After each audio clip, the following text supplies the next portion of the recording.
The Ein Yaakov for today discusses the concept of it was their own fault, or the title it was their own fault. Thank you, Rabbi. Rabbis taught there are three people who voice their grievances in the Beis Din and are not answered because they brought their troubles on themselves. Namely, someone who has money and lends it without witnesses, someone who acquires a master for himself, a slave. The Gemara will explain, and a husband who is bossed by his wife. Someone who acquires a master for himself, what does that mean?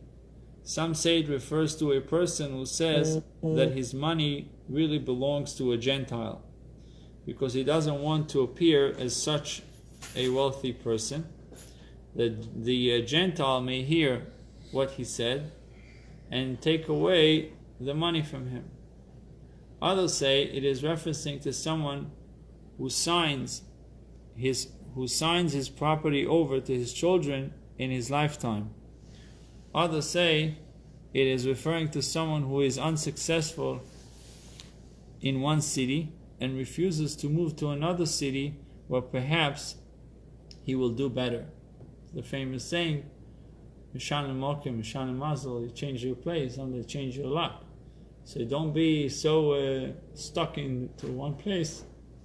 If you see that things are not going, maybe you need to change your place. And beyond the letter of the law, the Gemara in 83a in Bava Metzia says some porters carelessly broke a barrel of wine belonging to Rabba Bar Chana. Since they refused to pay the damage, he took their garments. They in turn went and complained to Rav. Give them back their garments, Rav said to Rabba Bar Chana. So Rabba Bar Chana asked, is that the law? He questioned, since they were negligent, they're legally required to pay for the damage. Yes, Rav replied, because it says, in order that you may walk in the way of the good.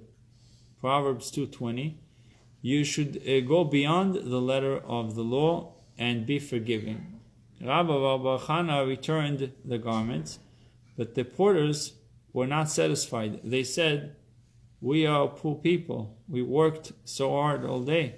We're hungry. We have nothing to eat. Do we get absolutely nothing?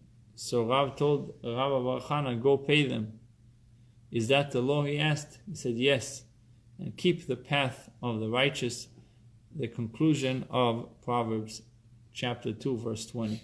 So we see from here that you sometimes have to go beyond the letter of the law. In the case of Rabba Bar Chana, he had to give them back their clothes and he had to pay them. Even though they were negligent, he still paid them for all their work. Bruchim to you.